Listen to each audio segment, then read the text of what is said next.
Zmeny po 89.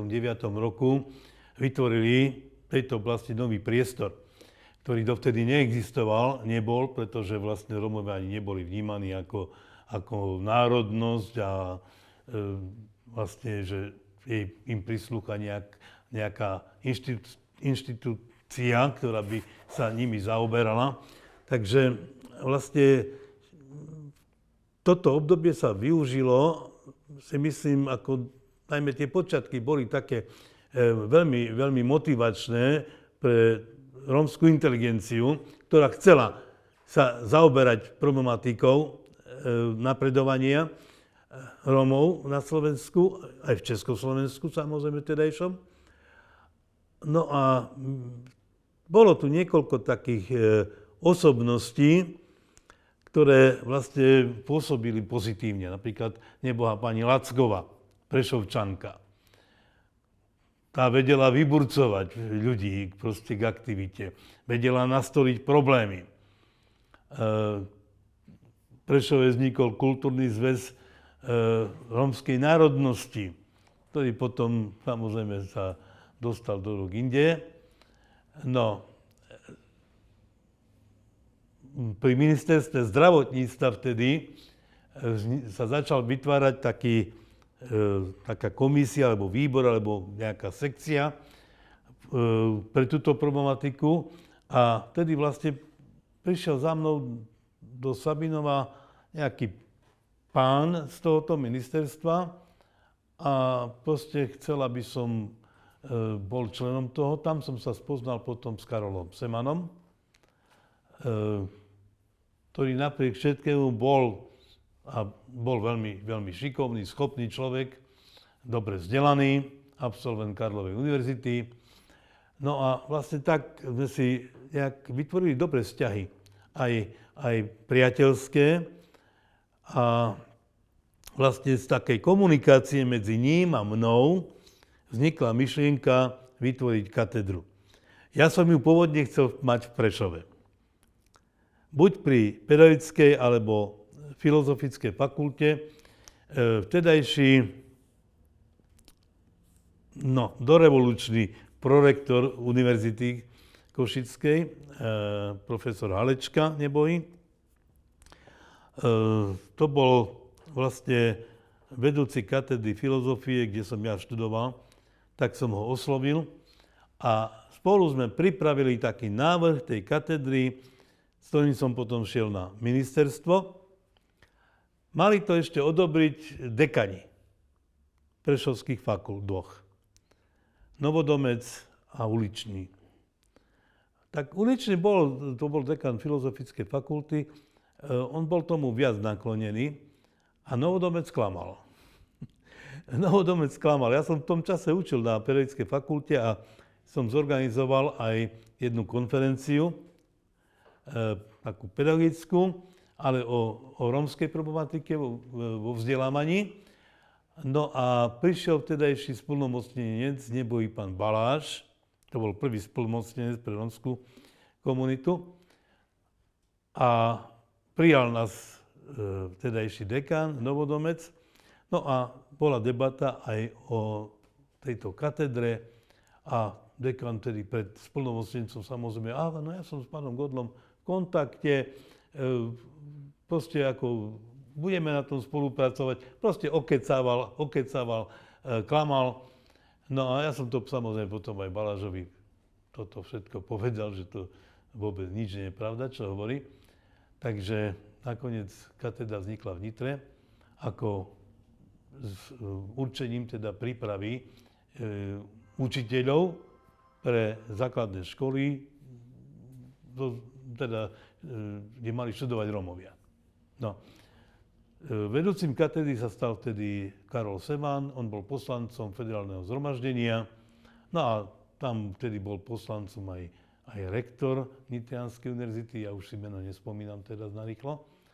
Takže vlastne tam tej dohode došlo, vytvorilo sa to, no a dosť ako študentov sa tam prihlásilo a aj vyštudovali.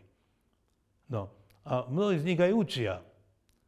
No, ale potom došlo proste k takej deformácii, že teda dneska tam ani rómsky jazyk sa nevyučuje. No. Čiže, toto obdobie bolo také plodné, rovnako divadlo Romatan, vlastne tu bolo rokovanie v Prešove za účasti ministra kultúry Snopka vtedajšieho a bol som tam ja, bola tam Hanka Koptová, bol tam Gejza Adam, no a vlastne pôvodne malo byť toto divadlo v Prešove. Prešov si to vlastne neveľmi želal, no a tak divadlo sa dostalo do Košíc. Ale bola tam aj snaha, najmä Košičanov, aby teda Koptová a Gejza Adam, aby to divadlo bolo tam. Takže divadlo vzniklo, samozrejme nepoznám detaily teraz ich prácu, lebo nemám s nimi kontakt, ale z času na čas sa dozvedám, že sú problémy s financiami, že rôzne aj iné problémy. No, nepáčilo sa mi mnoho na fungovaní tohto divadla, no ale to je všetko záležitosť vývoja, hej? A myslím si, že naraz sa nedá dosiahnuť nejaká vysoká kvalita, ale ten proces, aby pokračoval, to je dôležité. No a potom ešte stredná škola. To bola myšlienka, s ktorou prišiel neboj pán Šilán, bývalý riaditeľ divadla Janaša Záborského, aj s manželkou Dankou. A ja som bol prvý, koho oslovili, aby som tam šiel za riaditeľa. No, ale vzhľadom na to, že to bolo to zameranie na hudbu, na tieto veci, necítil som sa dostatočne pripravený na takúto funkciu. To je možno môj handicap, že viem odmietnúť veci, ktoré by som možno nemal odmietnúť. No, lebo potom sa ukázalo, že to bolo treba zobrať. No, ale fungovalo to, táto stredná škola, chodil som tam 10 rokov za predsedu maturitných komisií a vlastne pod môjim takým tutorstvom sa vlastne vedenie školy učilo maturovať. Hej. Či už išlo o dokumentáciu maturitnú, či išlo proste o rôzne iné veci súvisiace s maturitnými skúškami, lebo som prenášal vlastne moje skúsenosti z gymnázia. Aby to bolo na úrovni, tak som sa dostal dokonca aj s Dankou Šilanovou do konfliktu, ale nakoniec pochopila a ustúpila. Takže vlastne každý sa musí učiť a samozrejme škola, ktorá je nová a sú tam noví ľudia, ktorí prišli zo základnej školy a nemajú skúsenosti s maturitou, no tak sa musia naučiť. No, musím povedať, že tedajší zástupca, ktorý bol Gejza Adam, pochopil a vlastne aj sa vyjadril.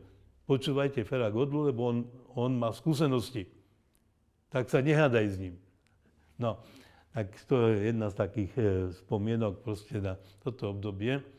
A myslím si, že aj robili si tú svoju prácu dobre a bránil som ich často pred rôznymi útokmi samotných Rómov a rómskej inteligencie niektorej z tej obce pedagogickej, lebo si myslím, že cieľom nebolo teraz nachádzať nepriateľa všade, ale naopak podporovať to, čo je treba podporovať a rozvíjať to.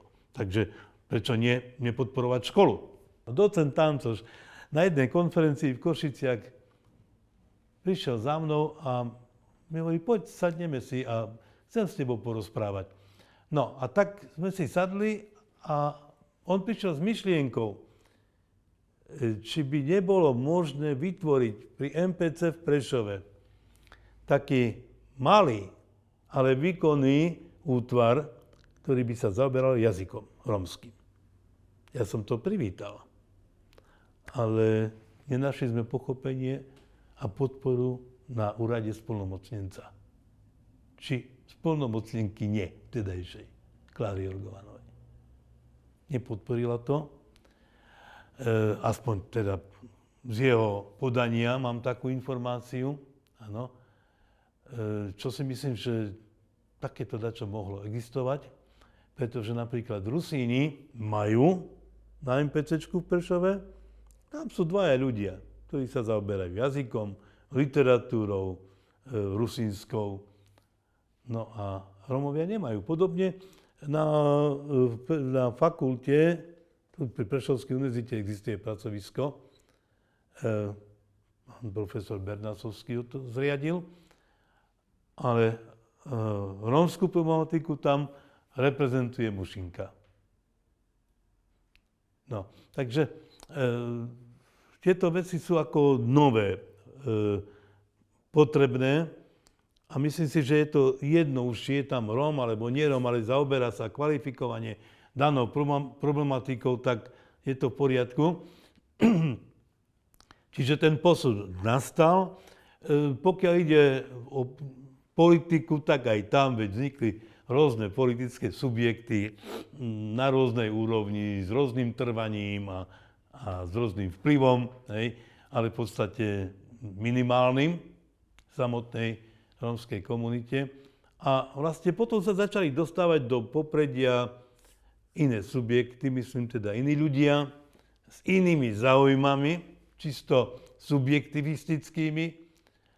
A to už bolo to, čo teda nebolo posunom dopredu, ale naopak.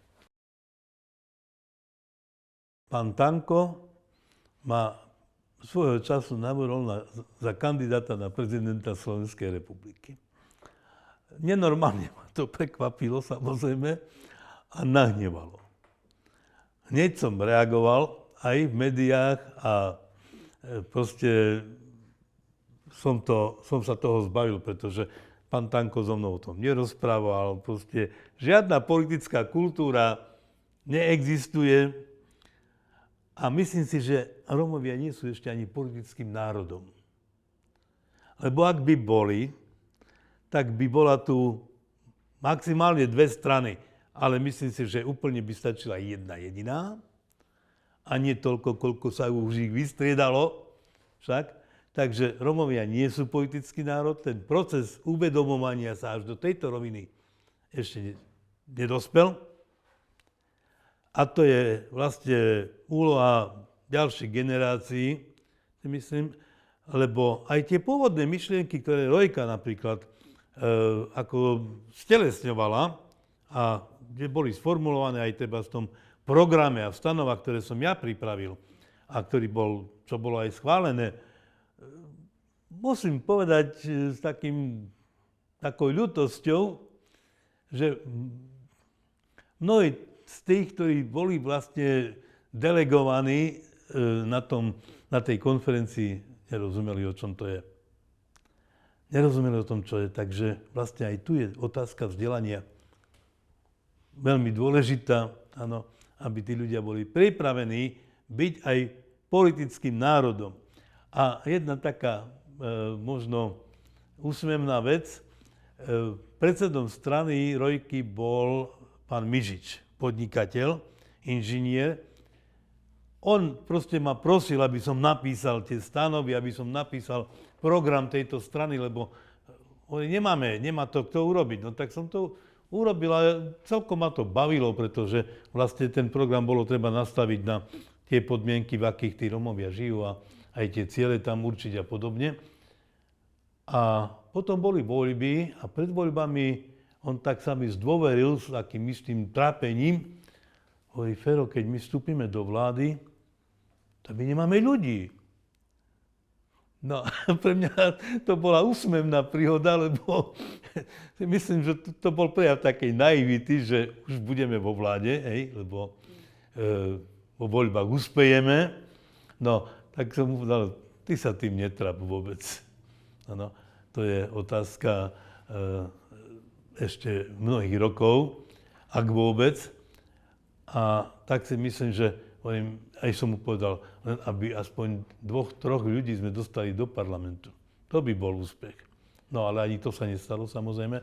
Takže otázka politická, si myslím, dobre, ten vývoj proste je, nejaké tie politické strany sú, niekto je na ich čele, tie záujmy sú často, ako som povedal, také veľmi subjektivistické. Hej. Ja a moja rodina a tak, alebo ja a moja pečiatka. Ale zrejme týmto je treba prejsť. No, týmto je treba, musíme vidieť aj tú nekvalitu, aby sme mohli začať budovať čosi kvalitné. No a vlastne takto mnohí kvalitní ľudia odišli, ustúpili, lebo bojovať s veternými mlynmi je veľmi ťažké. Je veľmi ťažké. Ja si spomínam, keď som mal telefonát od jedného Košičana, že pošle na mňa mafiu. To bolo po smrti Jána Kompuša. No. Vtedy boli také tlaky, aby som sa stal predsedom Hrojky ja. No a jeden z dotyčných uchádzačov sa mi takto vyhražal. Tak som sa zasmial do telefónu, no, lebo takéto metódy sa samozrejme, takéto metódy nepoužije charakterný človek. Čiže toto je otázka ďalšieho vývoja a si myslím, že v súčasnosti je aktuálna. Ona bude vždy aktuálna, pretože vlastne každá národ potrebuje mať aj tú politickú reprezentáciu, ale aby bola kvalitná, aby bola naozaj tým najlepším, čo ten národ má. A v rómskom národe je to obzvlášť dôležité, aby tam boli ľudia, ktorí sú všeobecne uznávaní.